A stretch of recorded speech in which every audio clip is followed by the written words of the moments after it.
ونعوذ بالله من شرور أنفسنا ومن سيئات أعمالنا من يهده الله فلا مضل له ومن يضلل فلا هادي له وأشهد أن لا إله إلا الله وحده لا شريك له وأشهد أن محمدا عبده ورسوله فإن أصدق الحديث كتاب الله وخير الهدي هدي محمد صلى الله عليه وسلم وشر الأمور محدثاتها وكل محدثة بدعة وكل بدعة ضلالة وكل ضلالة في النار. أما بعد,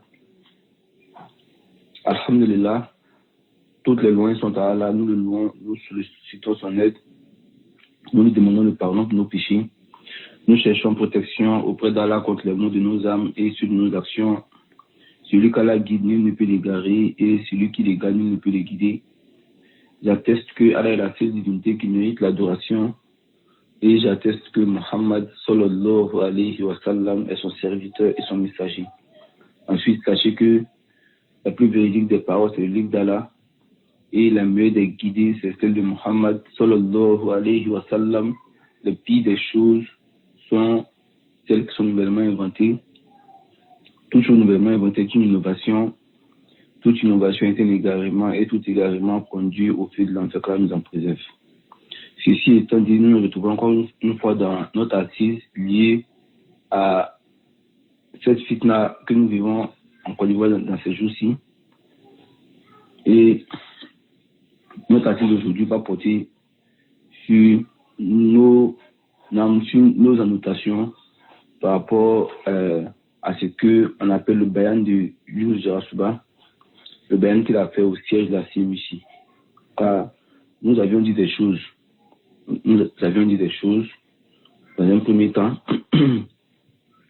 Alors il a fait un bayan par rapport à ces choses-là. Donc, quelle est notre parole finale par rapport à ce que nous avions dit auparavant et ce qu'il a dit récemment? Alors, c'est ce qui sera l'objet de notre assise aujourd'hui. Et bien là, nous allons aborder cette assise-là en 6 points. En 6 points. Alors, nous disons, Wabillahi at-Tawfiq. Alors, le premier point, nous allons faire nous allons aborder 2 points qui seront comme de Mukodima avant de rentrer dans le vif du sujet. Et ces 2 points-là seront c'est-à-dire, nous allons répondre à certaines ambiguïtés ou bien à certains sujets qui gravitent autour de la question. Alors, nous allons répondre à ces sujets-là rapidement avant de rentrer dans le vif du sujet. Le premier point, c'est la parole de certains disant que nous n'avons pas d'autre activité si ce n'est que de parler sur les gens. C'est-à-dire, pour eux, c'est un plaisir pour nous de parler sur les gens. Nous n'avons pas d'autre activité si ce n'est que ça. Jusqu'à ce que d'autres même ont dit, nous n'avons pas de livre que nous enseignons. C'est pourquoi nous prenons le plaisir de parler sur les gens. D'autres même ont dit que ce n'est pas sur toutes les personnes qu'on parle. De montrer que nous sommes un peu dans l'exagération, quoi. Ce n'est pas sur tout le monde qu'on parle. Alors, c'est comme si nous, on parle sur tout le monde. Ils ont fait de ce principe-là une nouvelle science que peut-être nous ne connaissions pas. C'est pourquoi nous prenons le plaisir de parler sur tout le monde. Donc, en réponse à ces différentes questions, à ces différentes ambiguïtés-là, disant que nous n'avons pas d'autre activité si ce n'est que de parler sur les gens, nous n'avons pas de livre que nous enseignons si ce n'est que de parler sur les gens, et que nous ne savons pas que ce n'est pas sur tout le monde qu'on parle. Alors, nous disons, d'abord, il faut savoir que, comme je l'ai dit dans mon audio précédent sur la fitna, c'est que toute cette fitna-là, elle tourne autour de Younous Jarasuba. C'est sur lui que tout cela repose. C'est sur lui que toute cette fitna-là repose. Mais si vous observez, vous verrez que par le passé, nous ne parlons pas sur lui. Par le passé, nous ne parlions même pas sur lui. Si vous revenez sur nos différentes plateformes, 1 an et demi, 2 ans auparavant, vous ne verrez aucune mention de Younous Rasouba dans l'une de nos interventions, que ce soit celle d'Adam Diallo ni la mienne. Vous ne verrez aucune intervention le concernant dans nos propos. Et même lorsque, en 2016, par là, où Adam Diallo, il avait éclairci le cas de l'association islamique, il avait démontré le SBA. J'étais même apaisanti longuement sur la CMUC. Mais durant toutes ces interventions-là, il n'a pas mentionné le nom Younous Rasouba. Il n'a pas mentionné son nom. Donc ça signifie qu'auparavant, nous ne parlions pas sur lui. Mais nous on commencé à parler sur lui en raison d'un incident. Quand on appelle Amoun Arid. Un incident, c'est-à-dire accidentel, ou bien un incident qui est survenu de façon brusque. Mais quel est cet incident-là? Pour que les gens sachent. C'est lorsque nous avons commencé à voir des gens faire du lobbying auprès de plusieurs de nos frères pour Younous Rasouba. Ils ont commencé à embellir Younous Rasouba auprès de nombreux frères. Embellir sa situation. Parler de lui en bien. Et nous avons commencé à remarquer que les frères parlaient beaucoup de lui. C'est-à-dire, son nom revenait beaucoup dans les échanges des frères, les questions parvenaient beaucoup. Younous, quelle est sa situation? C'est là que nous avons pris l'initiative d'éclaircir son cas. Quand je dis nous, je parle principalement d'Adam Diallo. Après, on a pris l'initiative d'éclaircir son cas, afin que personne ne soit trompé par ce lobbying-là qui se mettait en place. Oui. Et il a fait par sincérité envers ses frères. Parce que vous pouvez nous enseigner dans un hadith, il dit Ad-dinu an-nasiha. La religion, c'est le bon conseil. Donc, dans le but de conseiller ces frères-là, il a parlé du cas de cette personne-là. Et à la base, c'était pas public, c'est pas public.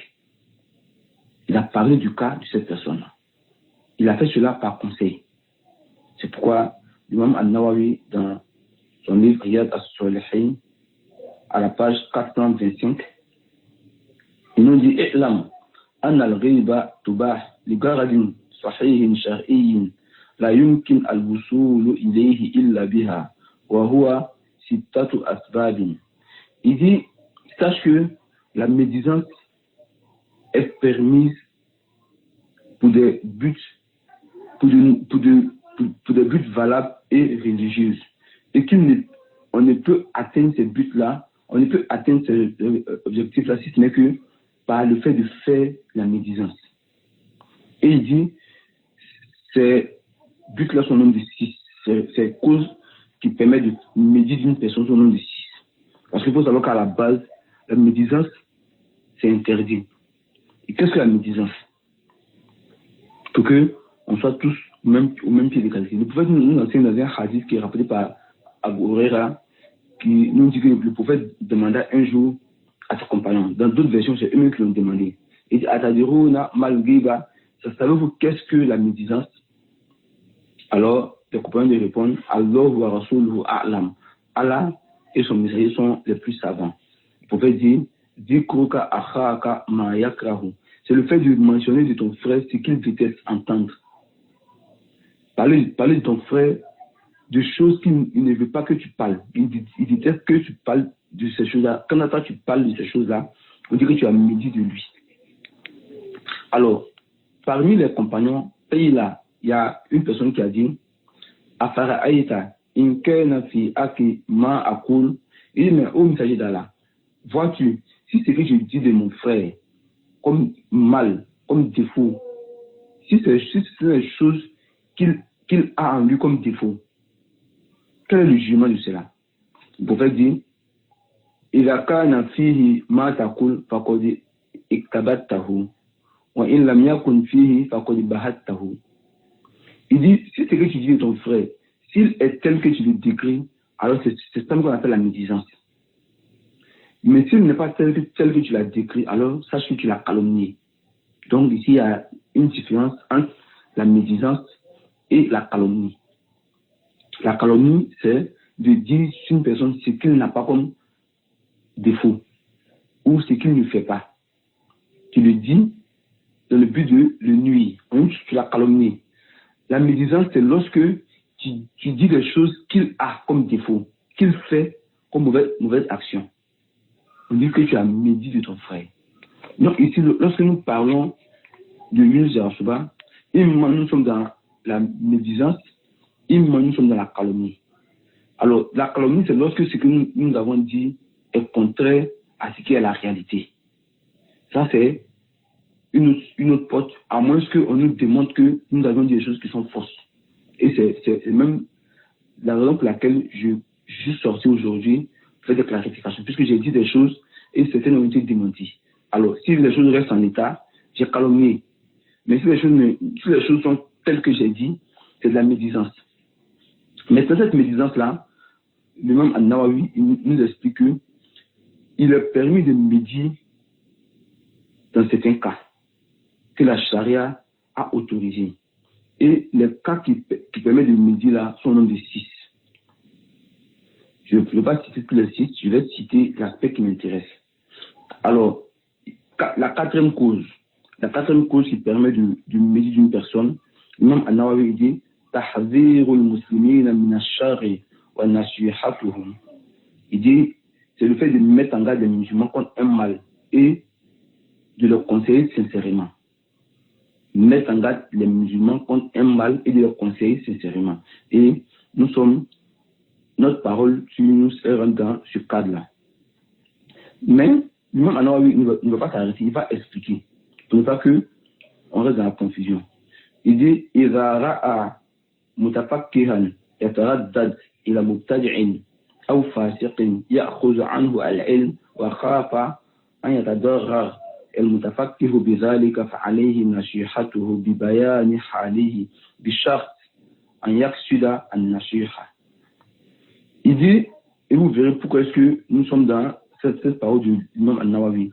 Il dit, lorsque une personne voit des apprenants, des gens qui aiment la religion, qui veulent la comprendre, qui veulent l'apprendre, lorsqu'une personne voit ces gens-là faire des allers et retours vers un innovateur ou un pervers afin de prendre la science de lui, et que ce dernier il a peur que ces allers et retours-là causent du tort à ces jeunes apprenants, puisqu'ils ne connaissent pas la situation de cet innovateur-là. Ils risquent de l'amener dans l'innovation.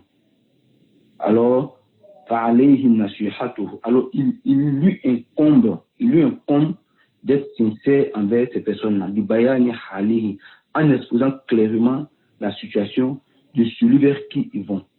Il dit des chartes, à condition qu'il vise par son action-là la sincérité, et non le fait de nuire à la personne sur qui il parle. Donc voici ce qui a conduit notre action. Lorsque nous avons parlé sur nous, c'était dans le but que ces jeunes-là, que des personnes venaient tromper avec des paroles enjolivées, des paroles embellies, c'était que ces jeunes-là prennent conscience du mal, du danger qui les guettait. Alors c'est comme ça qu'a commencé l'affaire. L'affaire, elle a commencé comme ça. Elle a commencé par le fait de mettre en garde ces personnes-là, parfois de façon individuelle, parfois en groupe, mais sans que ce ne soit de façon publique. Mais à chaque fois, le lobbying et l'embellissement se renforçaient. Ils grandissaient. Ils prenaient forme. Donc, toutefois que le lobbying et l'embellissement prenaient forme, toutefois, la parole également se multipliait et elle prenait une autre forme également. C'est pourquoi vous allez remarquer que les paroles se sont multipliées pendant la venue du moment où qu'avant sa venue. Avant sa venue, le danger était moins. Avant sa venue, le danger était moins, mais à sa venue, le danger s'est multiplié. C'est pourquoi les paroles également se sont multipliées. Donc, s'il était resté dans son coin avec sa cinquantaine ou sa centaine de personnes qui disent qu'ils ont compris la salafie à travers lui, là on n'allait même pas parler de lui. Sinon, il n'est pas le seul dans cette association qu'on appelle la CMC. Il n'est pas le seul imam. Mais pourquoi est-ce qu'on ne parle pas de tous ces collaborateurs qui sont imams comme lui dans la CMC? Plutôt, il n'est même pas la seule personne qui se réclame de la Sunna en Côte d'Ivoire. Pourquoi est-ce qu'on ne parle pas de toutes les personnes qui réclament de la Sunna en Côte d'Ivoire? Donc, il dit que c'est pas juste tout le monde qu'on parle. Non, ce n'est pas une science qui est nouvelle pour nous. C'est pourquoi nous-mêmes, on ne parle pas sur tout le monde. Sinon, il y a plusieurs personnes qui sont en Côte d'Ivoire ici, qui se réclament de la Sunna, qui font le dawa, mais on ne parle pas sur eux. Donc, si on a parlé sur lui, c'est pour une cause. Ce n'est pas parce qu'on ne sait pas que c'est pas sur tout le monde qu'on parle. Ça, c'est une science que nous savons. Et même celui-même qui veut parler sur tout le monde, il ne serait incapable. Encore, à Abidjan seulement, il y a combien de prédicateurs? Quel temps un homme peut avoir, passer son temps à parler sur tout le monde ici à Abidjan seulement? C'est impossible. C'est impossible. Alors, lorsque je dis cette parole-là, peut survenir une ambiguïté. Donc, on pourrait dire que le chef, l'imam An-Nawawi a dit que cette parole-là soit faite par sincérité. Que Adam Diallo, rien ne prouve qu'il a parlé par sincérité. Rien ne le prouve. Il se peut qu'il ait parlé parce qu'il ne veut pas c'est-à-dire, il veut être le seul à être écouté par ses élèves. Et il ne veut pas que les gens s'approchent d'eux. Et qu'il n'a pas parlé par sincérité. Nous disons, la sincérité, c'est-à-dire, c'est une action dans le cœur. Le fait de consacrer une adoration pour Allah, c'est une action dans le cœur. Et c'est Allah qui connaît le contenu du cœur. C'est pourquoi il nous dit, Ya'lamu kha'inatal a'yuni wa ma tukhfi sudur. Il connaît ce qui se cache derrière le regard furtif et ce que le cœur cache. Donc, Allah connaît la sincérité de nos actions. Là, en ce qui concerne ce qui est apparent, c'est que dit que nous avons agi ainsi pour ne pas que, parce que Alain Diallo ne veut pas que d'autres personnes s'approchent de ses élèves, parce qu'il veut être le seul à être écouté, comme d'autres le disent. Il veut dire qu'il est le seul d'ailleurs salafi en Côte d'Ivoire. Les paroles de ce genre, ce sont des paroles qui n'ont aucun fondement. Généralement, les gens le disent lorsqu'ils sont démunis de preuves, lorsqu'ils n'ont plus d'arguments. Et ce n'est pas des paroles nouvelles. Ces paroles-là ont été dites plusieurs fois, mais rien ne permet de pouvoir affirmer cela dans ses propos. Alors, pour répondre également à cette ambiguïté disant qu'il veut être le seul à être écouté par ses élèves, nous disons que beaucoup de nos frères sont en contact avec de nombreux étudiants en sciences à travers le monde. À travers le monde, beaucoup de nos frères sont en contact avec des étudiants en sciences. Vous voyez. Et le frère Mohamed Oura lui-même, par le passé, il donnait des cours sur l'application qu'on appelle Zoom à des frères ici. À l'époque, c'était à Niamey même, où Alain Diallo est. Et nous étions au courant de cela. Cela n'a créé aucune mouskila à l'époque. Aucune mouskila. Pour dire pourquoi est-ce que ces frères-là écoutent Mohamed Oura. Ça n'a créé aucune mouskila. Aucune personne n'a été interdite d'assister à ce cours-là. Et personne ne peut dire qu'on m'a interdit d'écouter Mohamed Oura à cette époque, ni avant cette époque. Mohamed Oura, il est écouté par nos frères il y a très longtemps de cela. Cela n'a jamais créé de problème. Donc, dire qu'il veut être le seul à être écouté par ses élèves, c'est une parole également qui n'a aucun fondement. Donc, en résumé de ce point-là, nous pouvons dire que nous avons parlé sur Younous parce que la situation l'impliquait. La situation l'impliquait. Et comme le disent les savants, de coller makol. À chaque situation, la parole qui va avec. C'est pourquoi vous verrez que de nombreux savants à travers le monde, vous verrez qu'ils enseignent aux gens la charia dans son ensemble. Ils enseignent la charia dans son ensemble aux gens.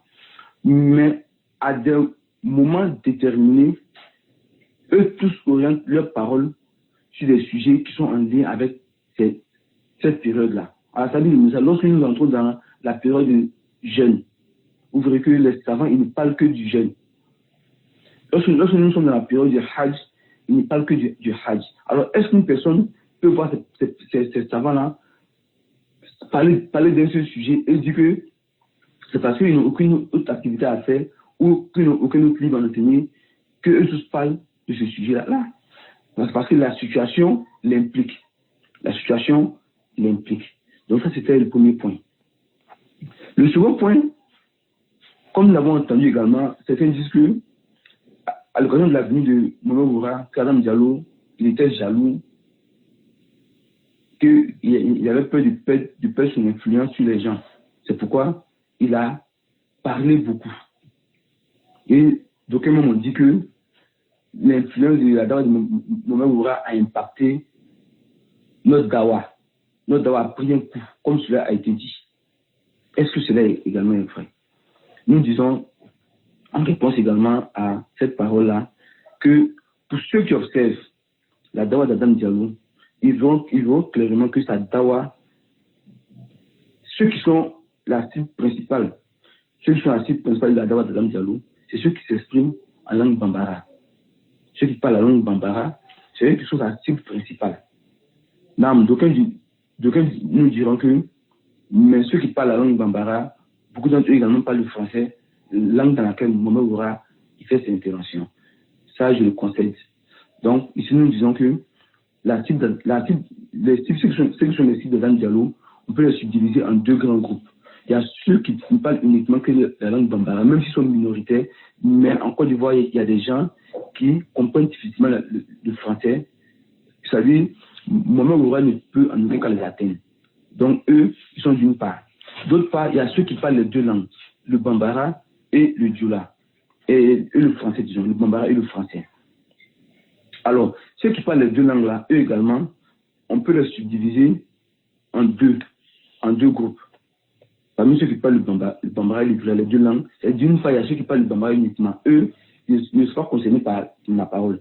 Ceux qui parlent les deux langues, le bambara et le dioula, eux également, on peut les subdiviser en deux groupes. Il y a ceux qui sont d'un certain âge et il y a les jeunes. Ceux qui sont d'un certain âge, eux également, généralement, ils ne connaissent même pas Oura. Parce qu'ils n'utilisent pas les réseaux sociaux pour pouvoir entendre parler de lui. Donc, eux également, ils ne peuvent être la cible de Oura. À tel point que Alain Diallo soit jaloux de sa venue. Et même si ils écoutent Oura, je ne parle pas de tout le monde en Côte d'Ivoire, il parle de ceux qui sont assis de sa dawa. Même s'ils écoutent Oura, ils ont du mal avec les expressions un peu complexes en français. C'est-à-dire, ils comprennent un français qui est un peu approximatif. Ce qui n'est pas le cas de Oura lorsqu'il s'exprime en français. Et ces personnes aussi, d'un certain âge-là, ils vivent des réalités que Oura ne connaît pas. Donc, il lui serait difficile de pouvoir faire de ces gens très faciles à quel point que Alain Diallo soit jaloux de sa venue. Maintenant, parmi ceux qui parlent également les deux langues, il y a les jeunes. Et les jeunes également, on les subdivise également en deux. Il y a ceux qui, eux, ne sont pas très branchés sur les réseaux sociaux. Ces personnes-là également connaissent très peu Mohamed Oura. Et de notre côté, il y a ceux qui le connaissent. Ceux qui le connaissent. Donc, c'est ceux qui le connaissent là, qui sont peut-être la cible de sa dawa en Côte d'Ivoire. Mais ces personnes également, la plupart de ces frères-là sont des frères qui sont stables, qui connaissent leur méthodologie, même si je ne dis pas qu'ils la connaissent parfaitement, mais ce sont des personnes qui sont stables, qui écoutent, qui apprennent. C'est pourquoi ils n'ont pas été impactés par tout ce qui s'est fait dans l'arène de la dawa ces jours-ci. Ils n'ont pas été impactés. De façon générale, ils n'ont pas été impactés par tout ce qui s'est fait, par tout ce qui s'est dit. Ils sont restés fermes, ils sont restés stables. Donc ça démontre que, dit que Alain Diallo, il a eu peur de la venue de Oura, c'est une parole qui n'a aucun fondement. Elle n'a aucun fondement. Et ma parole, elle ne dit pas tout le monde en Côte d'Ivoire. Je dis la cible principale de la dawa d'Adam Diallo. Sa cible principale. Cette cible-là, elle n'a pas été impactée par la venue de Oura. Donc, dire qu'il était jaloux ou bien dire que sa dawa a pris un coup, c'est une parole qui est archi faux. C'est pourquoi beaucoup de frères même venaient à moi et me disaient, dis au stade de laisser cela et qu'on continue nos douches. Beaucoup de frères venaient à moi avec cette parole-là. Mais, comme je l'ai dit, l'école de Macol, à chaque situation, la parole qui va avec. Donc, il fallait éclaircir, pas parce que nous avions peur de l'impact de sa dawa, mais pour ne pas que les retombées ou nos efforts de plusieurs années soient remis à l'eau comme cela a failli se produire lors de l'avant-dernière conférence de Oura au siège de la CMC, il y a des propos qui ont été tenus qui visaient à remettre en cause tout ce qui a été fait auparavant. Et c'est ce qui était la cause pour laquelle nous parlions depuis longtemps. Donc, ce n'est pas parce que nous avions peur de son impact. Là. Évidemment, ce qui démontre que ce n'est pas une question de peur d'impact. Des années auparavant, des prédicateurs maliens salafistes à l'époque étaient venus en Côte d'Ivoire, ici, venus faire une tournée. Ces personnes-là, ils parlaient de la langue bambara dans laquelle parle Adam Diallo. Mais cela n'a eu aucun impact sur sa dawa. Et ces personnes également, ces Maliens, lorsqu'ils sont venus, l'impact de leur présence en Côte d'Ivoire, l'impact de leur dawa en Côte d'Ivoire était plus grand que celle du Oura. C'était beaucoup plus grand. C'est-à-dire, en Côte d'Ivoire, même les Idris ont senti qu'il y avait quelque chose qui se passait en Côte d'Ivoire. C'est depuis cette époque-là qu'ils ont commencé à prendre peur.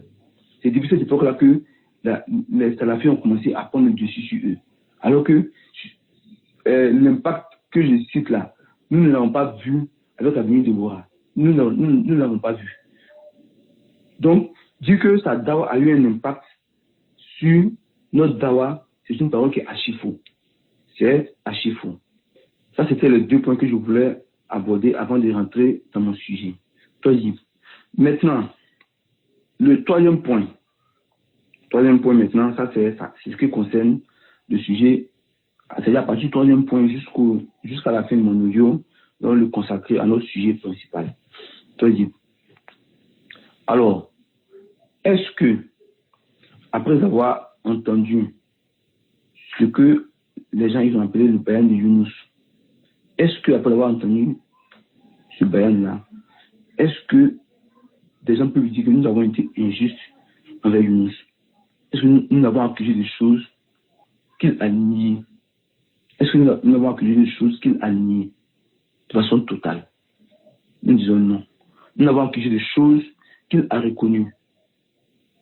Et il a tenté de nier d'autres choses. Mais puis là, nous allons mettre toutes ces choses-là au clair. Et voilà. Alors, qu'est-ce que Younous dit dans son bayan concernant lui-même sa situation? Qu'est-ce qu'il dit dans son bayan? Écoutons lui-même ses propos.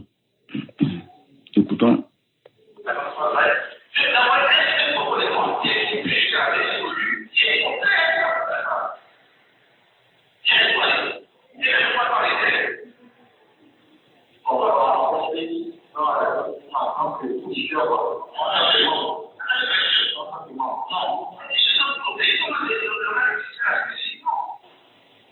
Donc, vous avez entendu, il dit qu'il nous met au défi d'envoyer un seul propos de lui qui est contraire au manhaj de Salaf depuis qu'il est à la CMC.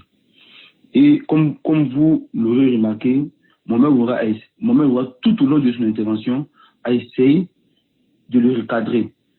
Ça ressemblait à, comme les Arabes le disent, c'est-à-dire un élève et puis son mouchrif. C'est-à-dire, comme lorsque tu fais un stage et à la fin de ton stage, tu dois rédiger ton mémoire de fin de stage. Alors, ton maître de stage, ou bien celui qui t'aide à rédiger ton mémoire, ou même si tu dois soutenir ta thèse de doctorat ou bien de master, celui qui t'aide à faire cette rédaction-là, il te dit, fais ceci, ne fais pas cela, ne fais pas cela. Tout au long de son intervention, c'est cette image-là que nous avons eue. Mohamed Oura faisait tout pour le recadrer. Le gars, il dit, depuis qu'il est à la CMC, qu'on rapporte un propos de lui qui est contre le manhaj de Salaf. Et moi, Oura vient intervenir. Il dit, tu veux dire que depuis que tu es à la CMC en tant que prêcheur, il dit oui, en tant que prêcheur. Il dit, mais pas en tant que membre. Il dit non, pas en tant que membre. Il dit, mais je ne suis pas membre de la CMC, mais je suis membre du conseil des imams. Je suis membre du conseil des imams. Ça, il a dit clairement, je suis membre du conseil des imams. C'est que Mohamed Oura a fait comme aide, mais je mets tout ça de côté. Adam Diallo a déjà traité le sujet, moi je ne vais pas revenir là-dessus. Donc, il dit clairement qu'il est membre du conseil des imams. Maintenant, il dit qu'il n'est pas membre du bureau exécutif. Est-ce que nous avions dit qu'il est membre du bureau exécutif? Nous-mêmes, nous ne l'avons pas dit. Parce que le bureau exécutif, nous, pour nous, comme je l'ai dit dans mon premier audio, ce sont à la base des jeunes qui ne connaissent rien de la religion. Ce sont à la base des gens de la maths. Donc, nous-mêmes n'avons même pas orienté nos paroles sur eux. Dans mon audio, là, je n'ai même pas orienté ma parole sur le bureau exécutif. Parce que nous, pour nous, ce sont des gens de la masse. Ce sont des gens de la masse qui, parfois même, on peut dire qu'ils sont des victimes, parfois. Écoutez ma parole. Écoutez ma parole. La CMC en elle-même, elle est échelonnée de façon hiérarchique, telle que suit. Il y a ce qu'on appelle Al-Idaratu At-Tanfidhiya, le bureau exécutif. Al-Idaratu At-Tanfidhiya, le bureau exécutif. Eux, ce sont en majorité des gens de la masse, qu'on mélange avec des politiciens aguerris. Quand il dit politiciens, il y a des personnes qui ont milité pendant des années au sein de la CMUC, qu'on a déjà endoctrinés, qui sont déjà prêts à accomplir la mission. C'est eux qu'on met au-dessus des personnes recrues nouvellement. Et ceux-là, ces personnes nouvellement recrues sont généralement des ignorants qui font pratiquement rien de la religion. Et au-dessus, il y a des gens qui sont comme qualifiés comme étant des politiciens aguerris. C'est eux qui forment le bureau exécutif. Donc vous avez entendu ce que j'ai dit le conseiller. C'est généralement des gens de la masse. Et mon expression pour politicien aguerri, c'est une expression que Akira, je trouve que c'était un peu excessif de ma part. Le but, ce n'était pas de les taxer ou de les nuire. Mais c'était pour démontrer que, du fait que le but même de cette association-là, c'est d'amener ces jeunes-là à intégrer le système démocratique afin qu'ils puissent servir aux intérêts d'autres personnes demain. C'est pourquoi j'ai utilisé le thème politicien aguerrois. C'était pas, je trouve que c'est pas l'expression appropriée. Alors qu'Allah me pardonne pour ce manquement et je leur présente mes excuses. Mais mon but c'est de montrer que le bureau exécutif est constitué de nouvelles recrues et de personnes qui ont milité longtemps dans la structure. Et cela m'a été dit dans cette parole-là. Alors, nous avions dit que Younous, il est membre du conseil des imams. Nous n'avons pas dit qu'il est membre du bureau exécutif. Nous n'avons jamais dit ça.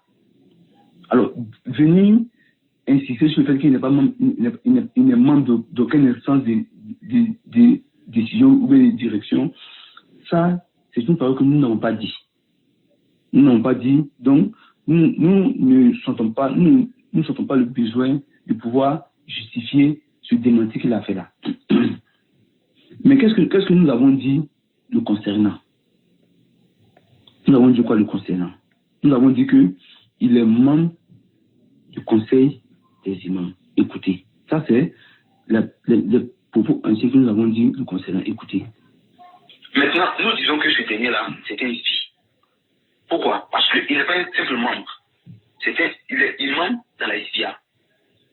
Il est imam dans la SPA. Il est imam dans la CMUC. Et il n'est pas le seul imam. Il n'est pas le seul imam. Il y a d'autres personnes qui sont imams comme lui. Et ils ont un comité, ils ont un conseil qu'on appelle l'Ajna El-Aïma, le conseil des imams de la CMUC. Alors, comme vous l'avez entendu, nous avons dit qu'il est membre du conseil des imams. Nous n'avons pas dit qu'il est membre du bureau exécutif. C'est ce que nous avons dit. Donc, je pense que sur ce point-là, on n'est pas en aucun cas dit que nous avons été injustes envers lui. En aucun cas. Nous n'avons pas été injustes envers lui. Maintenant, qu'est-ce qu'il a démenti que nous avions dit auparavant?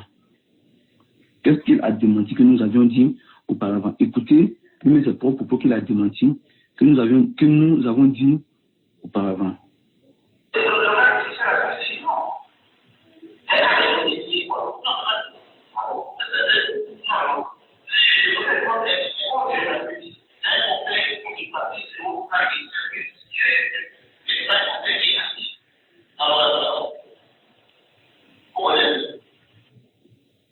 Vous avez entendu, il dit que le conseil des imams n'est pas lié à la CMUC, que c'est un conseil consultatif qui n'est pas actif.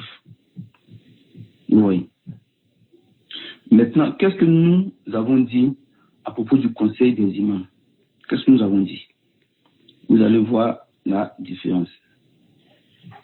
Au-dessus du bureau exécutif, il y a l'Ajnatu el-Aïma. Il y a le conseil des imams, dont un membre ne sera pas. C'est ce conseil des imams-là qui transmet les décisions religieuses au bureau exécutif. C'est eux qui les transmettent leurs décisions religieuses. Et au-dessus maintenant de ce conseil des imams-là, il y a le président du CODIS, qui est la structure mère, qui lui transmet ses ordres au conseil des imams, qui eux le transmettent au bureau exécutif. Oui. Donc, nous avons dit que le conseil des imams, c'est eux qui sont chargés du volet religieux. C'est eux qui sont chargés du volet religieux, c'est eux qui transmettent les ordres religieuses au bureau exécutif. Et eux-mêmes prennent leurs ordres du président du CODIS. Ça, c'est ce que nous avons dit. Maintenant, lui, il dit que le conseil n'est pas lié. Ici, il y a divergence. Entre nous, qui a raison, qui a tort, qui dit vrai, qui est dans le fond. Je vais vous faire écouter l'une de ses paroles qu'il a dites au tout début de son intervention, qui à mon sens vient, une de sa propre parole, qui vient trancher le sujet. Sa propre parole va démontrer entre lui et nous qui a raison et qui n'a pas raison.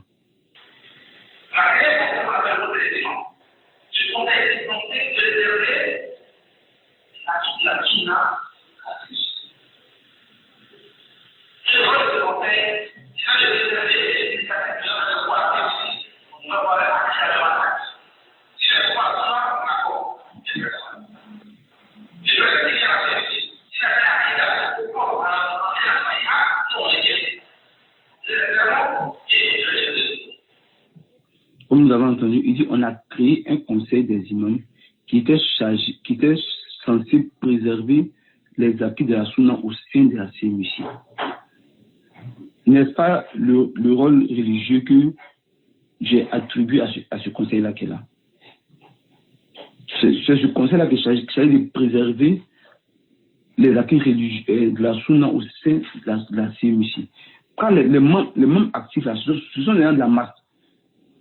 Et il dit, ce conseil-là est chargé de superviser et de choisir les formateurs et les imams. Ceux qui ne sont pas sur la Sunna, il les rejette. Ceux qui sont sur la Sunna, il les accepte. Mais la CMUC, là, ce n'est pas une association de jeunes étudiants ou de jeunes étudiants comme ça. C'est une association qui a pris. La CMUC est un sigle qui signifie Communauté des élèves et étudiants musulmans de Côte d'Ivoire. Alors, le lien religieux entre la structure et puis les jeunes, c'est qui? C'est ce conseil-là.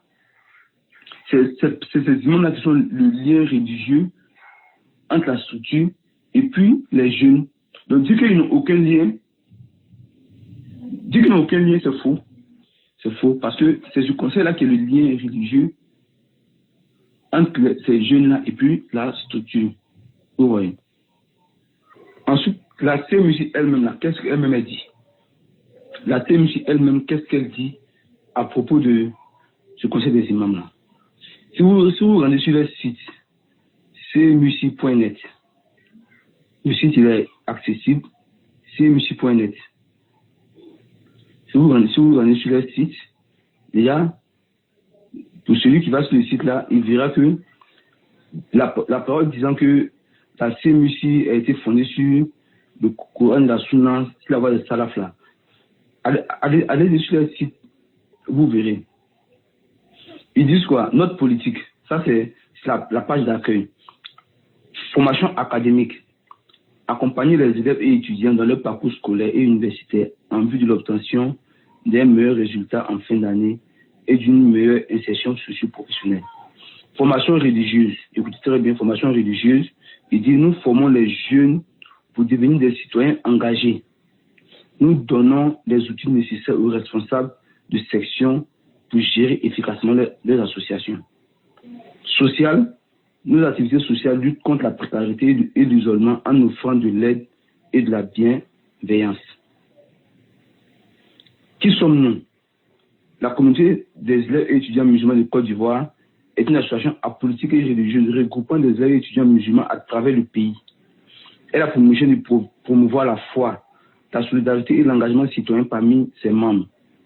La CMUC est organisée en coordination régionale, départementale, en section locale pour assurer une meilleure gestion et un accompagnement de proximité.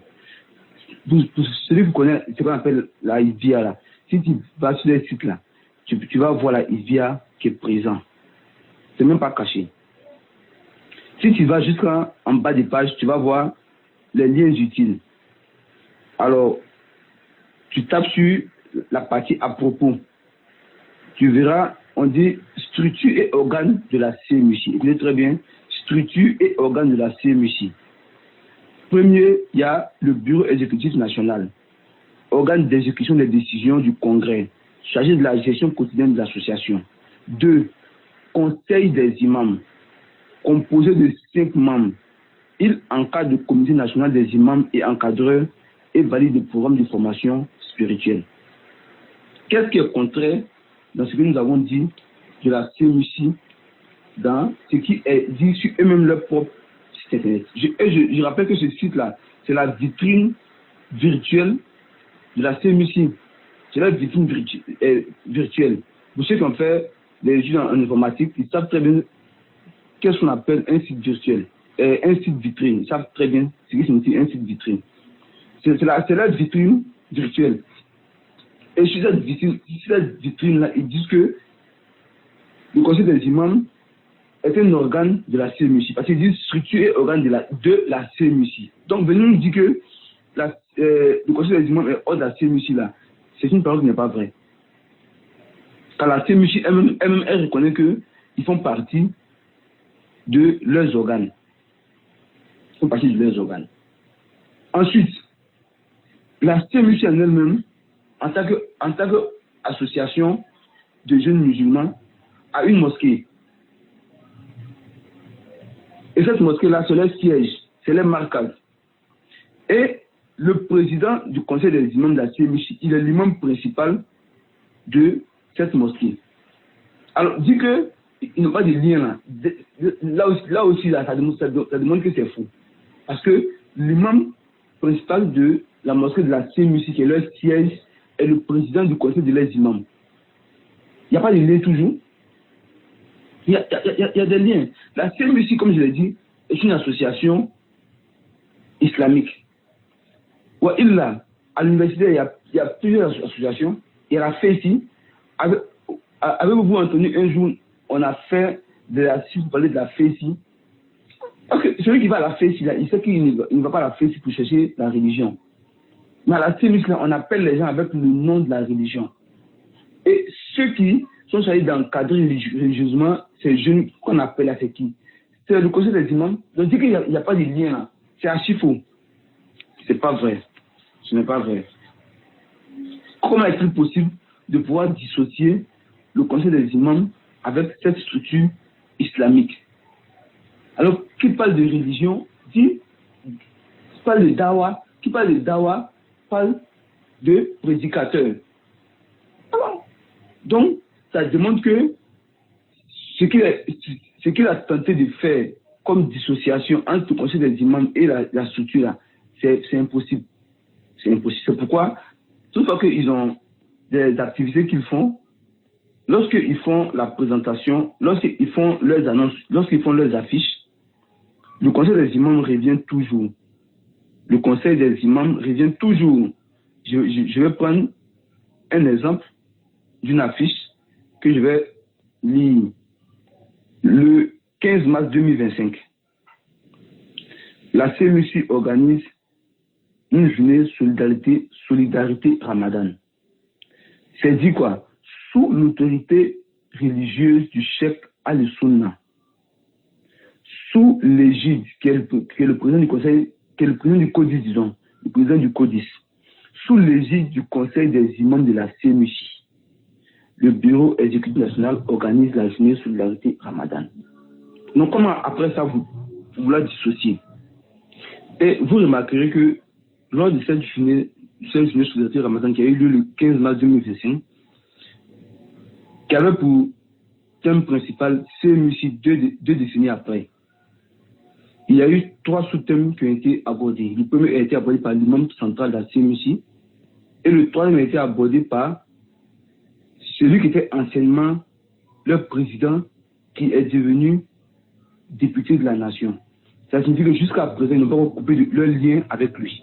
Et quel est le sous-thème que ce dernier-là il a abordé, ce ancien président de la CMUC-là, le sous-thème numéro 3, quel CMUC face aux défis actuels de la communauté musulmane en Côte d'Ivoire. C'est-à-dire, il est venu aborder un sous-thème qui parlait de l'avenir de la CMUC face aux défis actuels. Comment la CMUC devait se comporter. Donc, la parole de Yunus Yarachouba disant qu'il a mis en garde contre la politique, il a mis en garde la parole contre la politique, visant à se dédouaner des événements de 2016-2017 là. C'est pas un argument. Parce que la structure, l'organe dans lequel il est membre, cet organe-là a piloté une conférence dont l'acteur principal des événements en 2016 était conférencier. Et le l'un des conférenciers également était le président de cet organe dont il est membre là. Donc il ne peut pas se détourner en disant que j'ai mis en garde contre la politique depuis longtemps pour dire que c'est fini là. Il est jusqu'à présent, il est responsable de tout ce qui se passe dans la CMUC, puisque il est encore membre de cet organe-là qui, c'est-à-dire dont cette conférence, cette journée solidarité était sous l'égide du conseil des imams de la CMUC. Donc il ne peut pas se dédouaner en disant que j'ai mis en garde contre la politique, ceci et cela. S'il l'a fait, réellement, nous ne connaissons ni la véracité ni la fausseté de cette information. Nous ne pouvons ni la démentir, ni la confirmer. Là, ce que nous pouvons confirmer, c'est que l'organe dans lequel il est membre a piloté une journée solidarité Ramadan le 15 mars 2025 de cette année-là. Et parmi les personnes qui ont intervenu, la personne qui était à l'origine de cet appel de 2016-2017. Donc ça, c'était le 3e point. Maintenant, le 4e sujet. Après avoir dit que Yunus Yarachouba est toujours membre du conseil des imams, est-ce que toutes leurs décisions s'appliquent à lui? C'est-à-dire, est-ce qu'il est co-responsable de toutes leurs décisions? On peut dire qu'il est co-responsable de tout ce qu'ils prennent comme décision. Nous disons NAM. Pourquoi? Parce que jusqu'à présent, il est encore membre de cette structure. S'il n'est pas membre du conseil des imams, alors il lui incombe de faire un bayan clair pour dire clairement qu'il a délaissé cette structure-là et qu'il se désavoue d'elle. Et c'est ce que nous lui demandons. Il doit clairement faire un bayan. Mais s'il ne fait pas de bayan, ça signifie qu'il est toujours avec eux. Et c'est ce qui est apparent. Jusqu'à présent, il est toujours membre du conseil des imams. Jusqu'à ce qu'il se désavoue d'eux clairement. Et publiquement, parce que son affiliation à ce conseil-là est publique. Maintenant, l'argument disant qu'il n'y va pas régulièrement, il n'assiste pas à leurs réunions, il peut faire 1 an sans y aller, ce n'est pas un argument aussi qui est valable. Parce qu'il se peut qu'il ne passe pas parce qu'il s'est désavoué d'eux.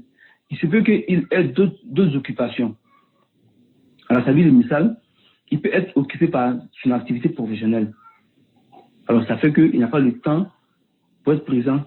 Mais cette absence-là ne démontre en rien qu'il n'est pas d'accord avec ce qu'ils font comme activité, avec ce qu'ils prennent comme décision. puisqu'ils ont piloté une conférence dans laquelle a intervenu l'ancien président de la CNUC. Et on sait qui est ce dernier-là, et on sait pourquoi est-ce que nous réprouvons cette présence de ce dernier. Le Conseil des imams a piloté une conférence où il était associé. Est-ce qu'il s'est désavoué clairement de cette structure? Tant qu'il n'a pas fait, alors il est également responsable de cette décision. Il est responsable de la décision parce qu'il peut ne pas y aller parce qu'il est occupé par d'autres choses. Ou bien il peut ne pas y aller en raison d'autres raisons qui n'ont rien à voir avec le fait qu'il n'est pas d'accord avec les décisions. Donc, ce qui demande qu'il n'est pas d'accord avec les décisions, c'est qu'il se désavoue d'eux. Il est responsable de leurs décisions. Ensuite, toujours dans le 4e point, la question que nous nous posons, c'est qui sont les autres membres de cet organe-là, le Conseil des imams-là? Qui sont les autres membres? Qui sont les autres membres? Quand je dis qui, je ne me demande pas pour savoir qui ils sont, connaître leur nom à l'état civil. Là. Je dis qui ils sont dans le sens qu'ils sont sur le plan religieux. Qui sont-ils sur le plan religieux? Est-ce qu'il peut dire clairement que ces derniers-là sont les salafioun? Est-ce qu'il peut le dire? Dire que tous les membres de cette structure-là sont des salafioun. Tous les membres de cet organe-là, du Conseil des imams-là, est-ce qu'il peut dire clairement qu'ils sont tous des salafioun? Quand nous savons que le président de ce conseil-là, il est membre du CODIS. Si nous nous limitons à lui sur sa personne, le président de ce conseil-là est membre du CODIS.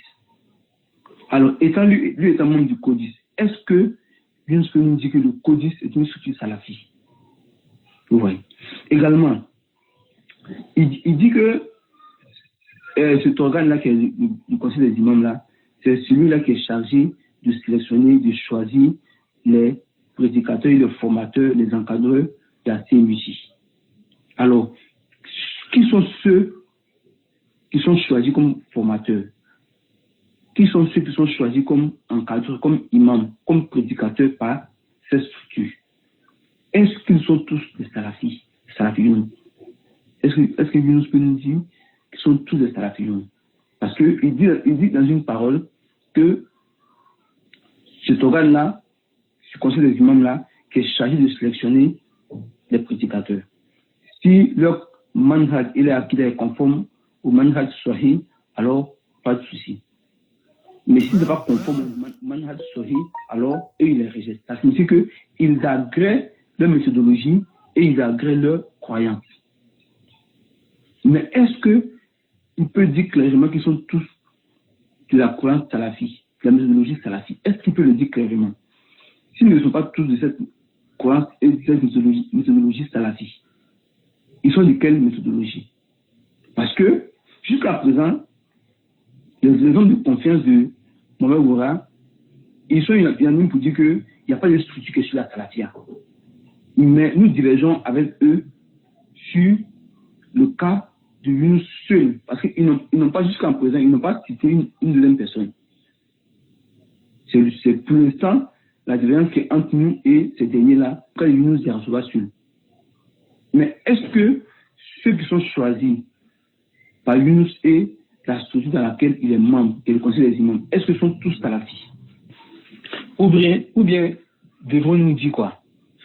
Tout ce monde-là est dans la Hizbia, mais lui seul, il est dans la salafia. C'est ce que nous devons comprendre. Tout ce monde est dans la Hizbia, lui seul il est dans la salafia. Mais cela est impossible, puisque lui-même il dit que il choisit ces personnes-là parce que ils sont sûrs et certains de la conformité de leur akida et de leur manhaj avec la voie des salaf. Ça signifie également que ceux avec qui il est en communauté pour faire ce choix-là, eux-mêmes également, leur manhaj et leur akida est conforme. Alors que ces gens-là sont membres du CODIS. Est-ce que ça revient à dire que le CODIS est aujourd'hui devenu une structure salafiste? Si tel est le cas, si le CODIS est devenu aujourd'hui une structure salafiste, Parce que sa parole-là renvoie à ça. Alors nous disons que la parole de Yunus Yarsuba, elle contredit celle des dignes de confiance de Mohamed Oura. Et cela ramène à dire quoi? Ce que j'avais dit auparavant. Cela ramène à remettre en cause tout ce qui avait été fait comme combat contre la Hizbia 10 ans auparavant. Et c'est ce qui était notre grande crainte avant la venue de Mohamed Oura. Lorsqu'on savait qu'il venait sur ce canal-là, ce n'est pas la personne en elle-même qui est le problème, ni pourquoi est-ce qu'il n'est pas venu chez nous, mais c'était la conséquence de la voie par laquelle il venait là. Parce qu'aujourd'hui, où nous sommes, avant la venue de Mohamed Oura, le débat c'était quoi? Le débat c'était est-ce que Yunus Yarsuba est salafi ou pas? Aujourd'hui, le débat maintenant risque de revenir. Est-ce que la CMUC et le CODIS sont sur la salafia ou pas?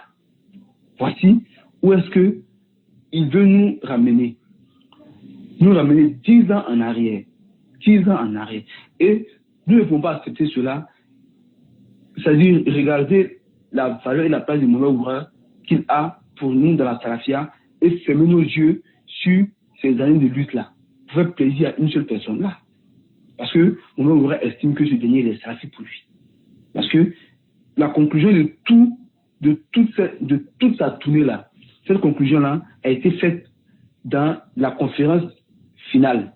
Et dans cette conférence finale-là, Mohamed Oura, il dit clairement qu'il dit qu'il n'est pas dans l'association. Alors, comme nous on dit que c'est parce qu'il est dans l'association qu'il est SB, alors il n'est pas dans l'association. Mais s'il n'est pas dans l'association, c'est à nous de démontrer maintenant qu'il est dans l'association. Donc ça, même s'il ne le dit pas clairement, mais sa parole vise à dire quoi? Que notre argument qui demande son isdia là est nul. Si cet argument-là il est nul, ça veut dire que Yunus il est salafi. Et Yunus il dit que ceux que lui il choisit, ceux qui sont avec lui dans leur comité, dans leur conseil des imams là, ils choisissent des personnes qui sont sur le manhaj Sohi, sur la Akida Sohiha. Ça signifie qu'eux également ils sont salafis. Donc nous sommes revenus à quoi? À 10 ans de combat qui ont été mis à l'eau au détriment d'un seul individu. Parce qu'on veut défendre un seul individu. Parce que lorsque Yunus dit que ils choisissent comme prédicateur, comme encadreur à la CMUC, ceux qui ont une bonne akida et un manhaj sahih, de ce que nous savons, c'est que la plupart des encadreurs et des formateurs de la CMUC sont du CODIS. La plupart. Et lorsque je dis la plupart, c'est pas comme si certains sont salafis et la majorité est du CODIS là. Je dis la plupart, pourquoi? Parce que je ne connais pas tous leurs formateurs. Alors, pour ne pas que je dise une chose qui soit fausse, alors je me limite à ce que je sais. Et ce que je sais comme formateur à la CMUC sont du CODIS. Ce que je connais comme imam, formateur à la CMUC, sont du CODIS. Alors, lorsqu'il dit que ils sont sur un bon manhaj et ils ont une akida sohiha, c'est comme s'il revient maintenant à nous dire que le CODIS même, en lui-même, est sur le manhaj salafi. Donc, c'est pourquoi je dis que cela vise à remettre en cause 10 ans de lutte. 10 ans de lutte. Et cette remise en cause-là n'a pas été faite de façon claire, mais de façon voilée. Et j'avais déjà mis en garde contre ce fait-là dans l'un de mes audios dénommé la ligne démarcatrice entre la salafia et la hizbia. Et cet audio a été fait justement à l'occasion de la venue du frère Mohamed Oura en Côte d'Ivoire. Et depuis cette époque-là, depuis cet audio-là, je mettais en garde contre le fait de revenir 10 ans en arrière. Parce que c'est la chose que nous voyions venir à l'époque. C'est ce que nous voyions venir à l'époque. Voilà. Donc, on avait mis en garde contre cela, mais c'est ce qui s'est confirmé. Aujourd'hui, la venue de Mohamed Oura a été l'occasion par laquelle la hizbia des hizbis a été remise en cause par Yunus Yarsuba. Bien que lui-même, ses dignes de confiance, lui disent qu'il n'y a pas de structure salafi en Côte d'Ivoire, mais voici que Yunus Yarsuba est en train de remettre en cause cette hizbia-là. Donc, en fin de compte, qui est sur la vérité et qui est sur le faux? Parce que moi, lorsqu'on lui a posé une question qui était en relation avec le CODIS, avant même qu'il va répondre à la question, il a dit clairement que lui, c'est digne de confiance. Lui, on dit qu'il n'y a pas de structure, il n'y a pas d'association qui est sur la Sunna en Côte d'Ivoire. Mais aujourd'hui, voici Younous qui vient remettre en cause cette parole. Alors que nous, notre parole est celle de digne de confiance. Apparemment, elle est conforme. Nous sommes en conformité avec eux. Aujourd'hui, est-ce Younous qui est sur la vérité sur le sujet ou est-ce nous, elle est digne de confiance? Parce que Oura, en remettant Younous en jeu de cette façon-là, de cette façon qui n'a pas été faite selon la méthodologie des salafis, il est en train de remettre en cause tout ce qui avait été dit auparavant. Tout ce qui avait été dit auparavant. Et donc on pourrait dire que mais, si ce qui avait été dit auparavant n'était pas vrai et qu'il remet en cause, où est le mal? Nous disons non, si ce qui avait été dit auparavant n'est pas vrai, c'est logique que cela soit remis en cause. Mais si cela doit être remis en cause, qu'on vienne attaquer nos arguments frontalement. Frontalement, on attaque nos arguments et on les démonte pièce par pièce. Après cela, si nous sommes en erreur, naturellement que nous devons revenir sur nos erreurs. Mais lorsque nos arguments n'ont pas été attaqués frontalement et qu'on passe par des ruses, par des techniques pour tout remettre à l'eau, ça, ce n'est pas de l'équité, ce n'est pas une façon d'agir qui est conforme au manhaj salafi. Ce n'est pas conforme au manhaj des salaf. Ça, c'était le quatrième point. Le cinquième point,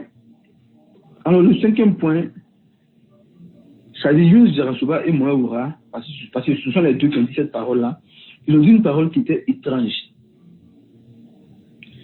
La parole là, c'est laquelle? Nam, Younous Jarasuba fait partie des membres fondateurs de la CMUC. Mais lui-même, il n'est pas un membre.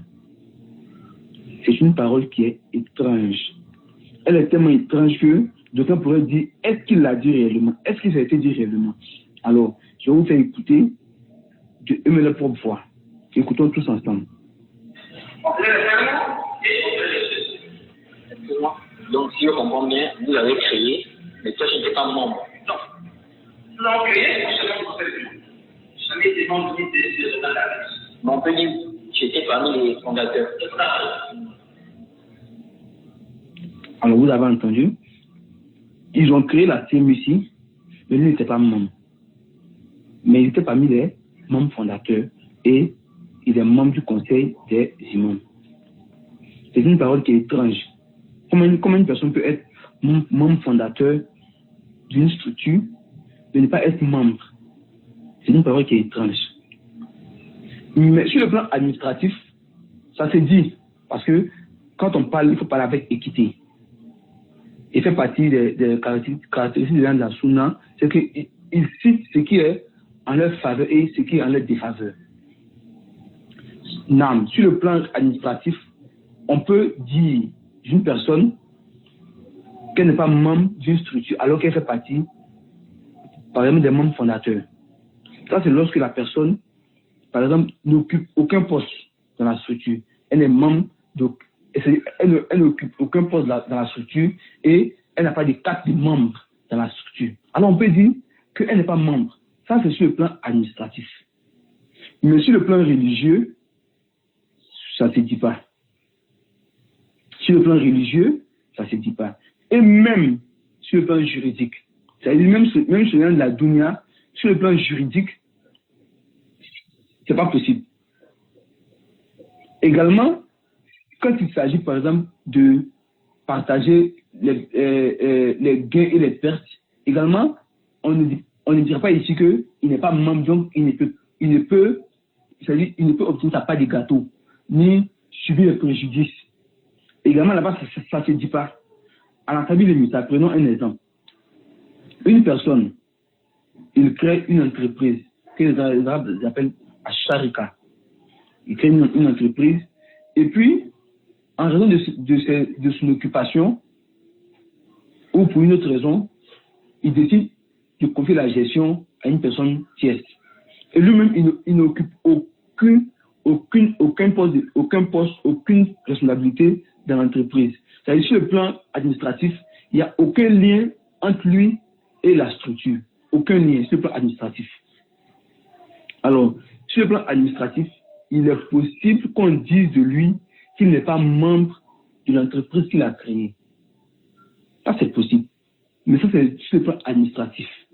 Mais lorsque la même entreprise qu'il a créée avec son argent, dont il n'est pas membre, lorsque cette entreprise aura un problème à la justice, un problème très grave à la justice.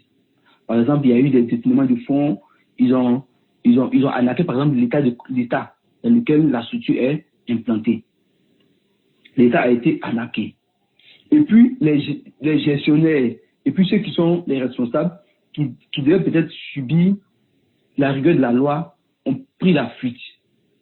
Alors, juridiquement, celui qui est le propriétaire, celui qui a financé, même s'il ne va pas faire la prison à la place de ceux qui sont les responsables directs, mais il va subir la rigueur de la loi en termes de perte financière. Donc, est-ce que juridiquement, lui va dire que je ne suis pas membre? Je ne suis pas membre. Là, il ne peut se dérober de sa responsabilité. Donc, le fait qu'il nous dit qu'il n'est pas membre, visant par cela de désengager sa responsabilité de la CMUC, c'est une parole qui est nulle. C'est une parole qui est nulle. Parce que, comme avec l'exemple que j'ai pris, celui qui a créé l'entreprise, de la même manière qu'il subit les méfaits et les pertes financières, de la même manière, lorsqu'il y a des gains, il y a des bénéfices, il a sa part. Il a sa part. Donc, s'il dit, de façon, sur le plan administratif, qu'il n'est pas membre, mais sur le plan juridique, il est responsable. Il est responsable, naturellement. Donc, il ne peut en aucun cas nous dire qu'il n'est pas responsable de ce qui s'est fait à la CMUC, tant qu'il ne s'est pas désavoué de la CMUC.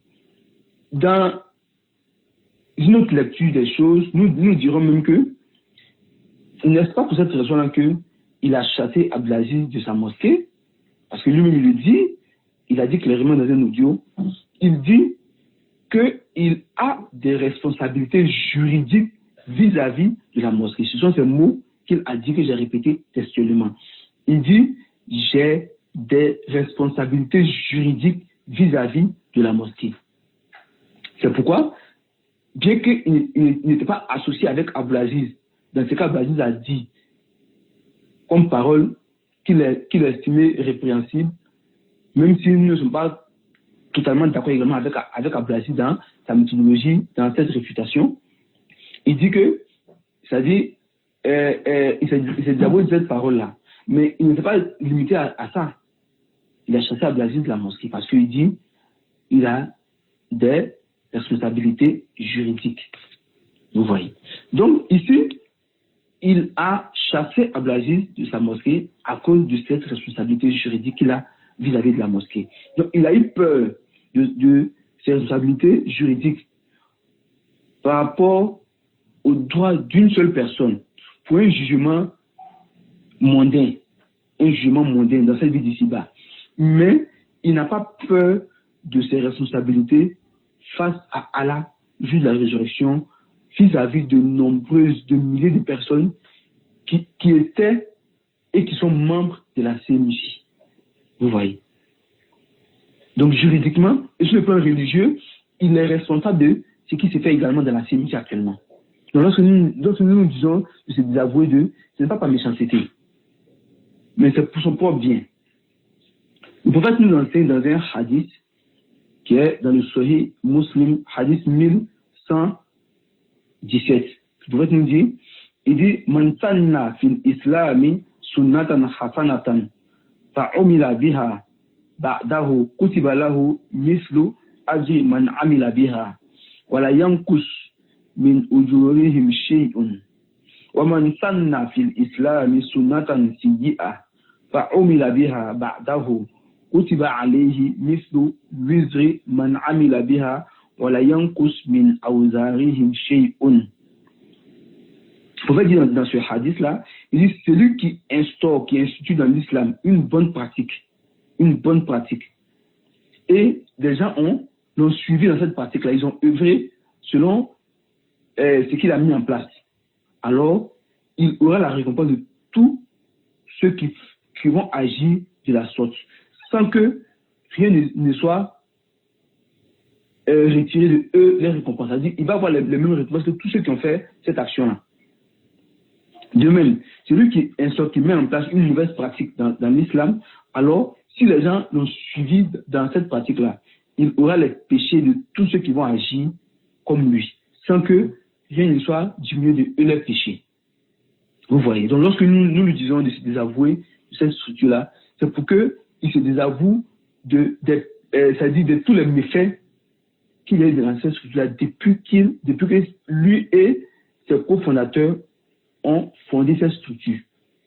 Parce que lui-même, quand tu l'écoutes, parfois, tu as l'impression qu'il doute de la Hizbia. Parfois, il fait tout pour dégager sa responsabilité dans cette structure.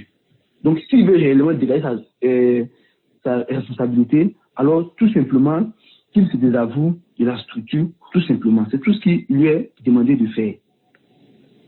Et à ce propos, Allah nous dit dans la sourate Al-Ankabut, verset 13, Allah nous dit, il dit wala yahmilunna asqalahum wa asqalan ma asqalihim. Et très certainement, ils porteront leur fardeau et d'autres fardeaux en plus de leur propre fardeau. Qui est-il? Ceux qui vont mettre en place la désobéissance. Allah dit, ceux qui ont fait comme mauvaise action dans cette vie d'ici-bas, ils vont emporter le fardeau. Mais pas seulement que ça. Tous ceux qui vont les imiter dans cette action-là également, ils vont porter les fardeaux de ces personnes-là.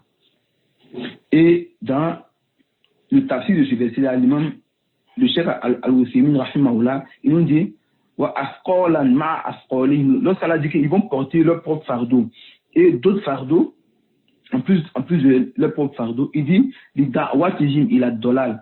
En réalité, le fait qu'ils ont appelé les gens vers l'égarement. Et il dit, wa kullu man da'a ila dolala falahu mislu wizri man amila biha min ghairi an yanqus min awzarihim shay'un. Et tous ceux qui vont appeler à un égarement, alors ils vont supporter leur propre péché en raison du cycle.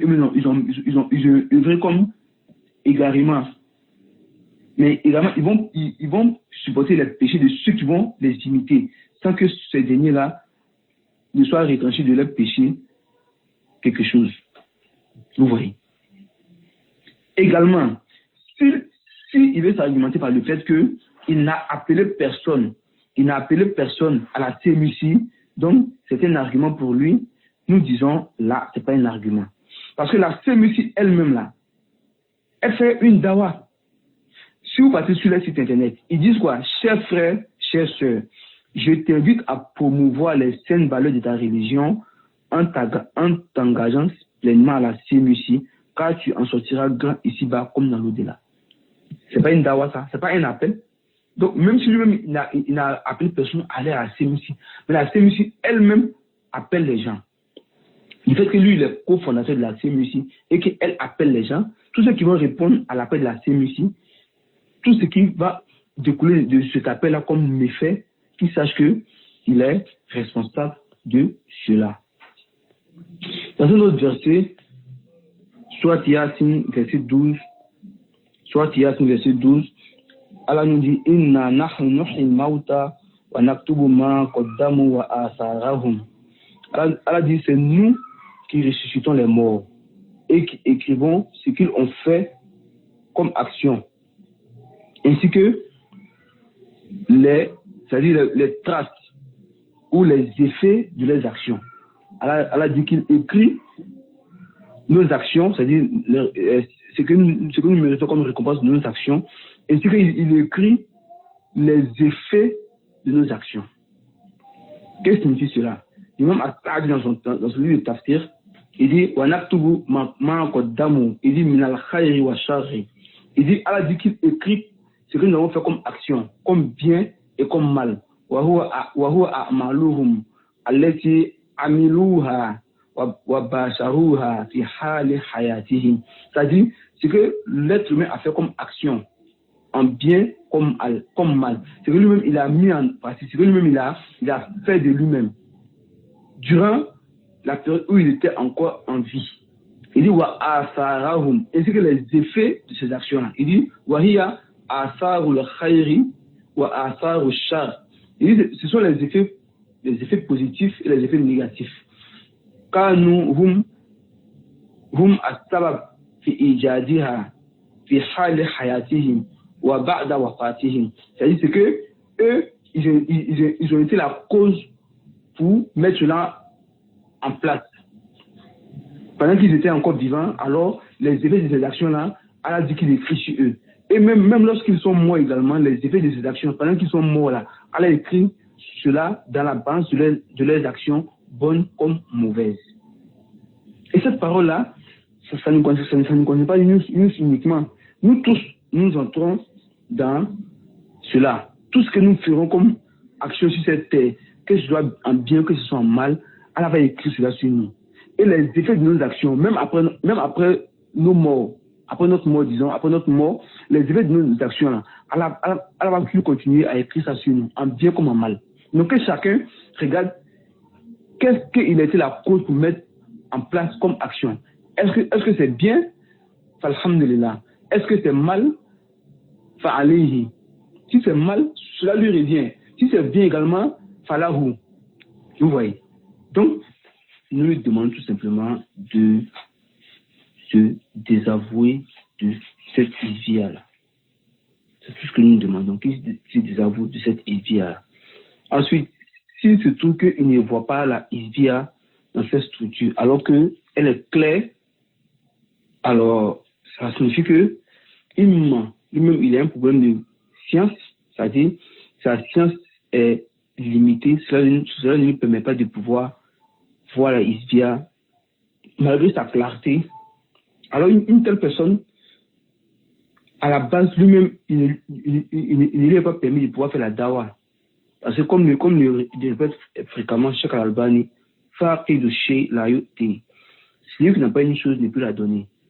Si lui-même, il ne connaît pas la isvia, il n'arrive pas à la déceler au sein d'une structure dans laquelle il est membre depuis tout ce temps qu'il est membre là.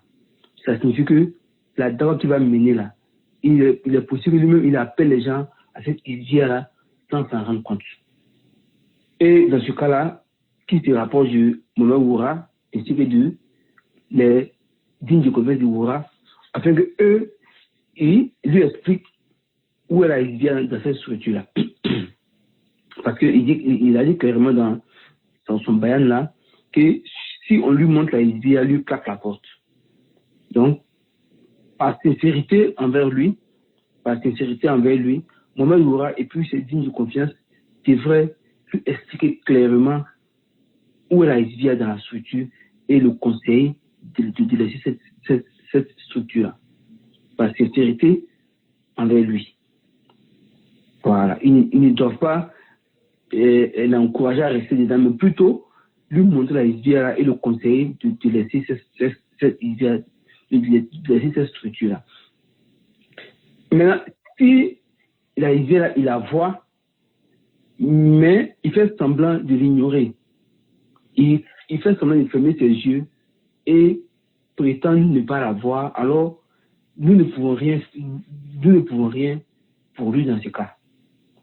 Nous ne pouvons rien pour lui dans le cas où lui-même il fait semblant d'ignorer une vérité qui est claire. Mais nous ne pensons pas qu'il fasse exprès. Nous ne pensons pas, jusqu'à propos du contraire, nous ne pensons pas qu'il fasse exprès. Nous disons là, par manque de science, par manque de clairvoyance, il n'arrive pas à voir cette isvia-là. Alors, ceux-là doivent être testés envers lui, doivent être des personnes miséricordieuses envers lui, en l'aidant à quitter cette isvia-là. Également, nous lui conseillons de ne pas prêter attention à la parole de ceux qui l'incitent à rester. Qu'ils se rappellent, qu'ils lisent l'histoire de notre imam Abul Hassan al-Ash'ari, rahimahullah, qui lui a a vécu une grande partie de sa vie dans le i'tizal. Ensuite, il a laissé le i'tizal, il a adopté la voie de Koulabia. Et lui-même, il est devenu l'un de leurs fervents défenseurs, à tel point que lui-même, cette voie-là, lui a été attribuée par affiliation. On dit El-Asha'ira. Wa illa, cette voie-là, c'est la voie de Koulabia. Mais tellement lui-même, il a défendu cette voie-là, jusqu'à ce que il est devenu comme le fondateur de la voie. Il a pas dit que le fondateur. C'est la voie-là, elle, à la base, s'appelle El-Koulabia. Mais tellement il a défendu la voie-là, avec acharnement, on a renommé cette voie-là, El-Asha'ira. Mais lorsque, après des années de défense, il s'est rendu compte que c'était une voie d'égarement, il ne s'est pas tu rester dans son coin pour dire que je ne vais plus dans leur mosquée, ni je ne vais plus dans leurs assises, ni je ne vais plus dans leurs réunions. Là, il s'est levé et il a commencé à réprimander durement cette voie, que lui-même, on l'a affilié, qu'il a défendu auparavant. Il a commencé à mettre en garde contre cette voie, il a commencé à expliquer l'égarement qui est dans cette voie-là. Alors c'est ce que nous lui demandons de faire. Nous lui demandons d'exposer l'égarement de cette structure, afin qu'il soit déchargé, afin que lui-même, sa responsabilité soit déchargée face aux nouveaux adhérents et face aux anciens adhérents. Et qu'il ne coûte pas ses ennemis. Qui sont ses ennemis? Ceux qui l'encouragent à rester. Parce qu'en réalité, ce ne sont pas pour lui des amis, mais ce sont plutôt pour lui des ennemis. Parce qu'ils veulent l'encourager à rester dans un mal. Ils veulent l'encourager à rester là où il va supporter le fardeau de ses propres péchés et le fardeau des péchés d'autrui. Alors qu'il n'écoute pas ces personnes, car ce sont pour lui des ennemis. Et qu'il médite sur cette parole d'Allah dans la sourate Al-An'am, verset 94. Allah dit, il dit, voilà, quand il dit, Tumuna furada, kama khalaqnakum awwala marra, wa taraktum ma khawwalnakum wara'a zuhurikum. وما نرى معكم شفعاءكم الذي زعمتم أنهم فيكم شركاء لقد تقطع بينكم وضل عنكم من كنتم تزعمون. Allah dit, et vous voici venus à nous seuls, de façon individuelle, tout comme nous nous avions créé pour la première fois. Tu as été créé seul, Ya Aki, tu as été créé seul, tu es né seul. Tu n'es pas venu au monde accompagné de ce groupe de personnes-là qui sont autour de toi, qui veulent t'amener à rester dans cette voie d'égarement-là. Tu es venu seul au monde et tu retourneras seul vers Allah. Tu retourneras seul vers Allah. Et Allah dit, abandonnons derrière vous ce que nous vous avions accordé comme bienfait. Tout ce que tu as comme bien matériel, tout ce que tu as comme bienfait. Lorsque viendra ton heure, tu t'en iras et tu laisseras tout cela derrière toi. Et Allah dit, nous ne voyons point, c'est-à-dire nous ne vous voyons point accompagné de vos intercesseurs que vous prétendiez être des associés pour vous. C'est-à-dire, le verset il a été révélé à propos des idolâtres. Lakin, tu ne peux pas que d'aucuns disent que nous te considérons comme étant un mouchrik. Là, c'est pas dans ce sens-là. Mais le verset, il nous incite à ne pas suivre, à ne pas écouter ceux qui nous demandent de rester dans la voie de l'égarement, ceux qui nous demandent de les écouter, ceux qui nous demandent de désobéir à notre Seigneur. Alors, le jour de la résurrection, tu ne seras point accompagné par ces personnes-là. Même si dans cette vie d'ici-bas, ils prétendaient prendre ta défense. Ils prétendaient te venir en aide. Ils prétendaient agir pour ton bien. Sache que, tel que tu es venu seul, de la même manière, tu iras seul dans ta tombe. De cette même manière, le jour de la résurrection, ces personnes-là ne vont pas t'accompagner, ils ne vont pas intercéder pour toi. Ils ne vont pas intercéder pour toi. Et Allah termine, il dit, la côte ta'a bainakum wa dolla ankum man kuntum tas'umun. Il dit, il y aura une rupture entre vous, le lien qui vous liait dans cette vie d'ici-bas. ce lien-là, il va se rompre ce jour-ci. Et vous serez abandonné à votre propre sort.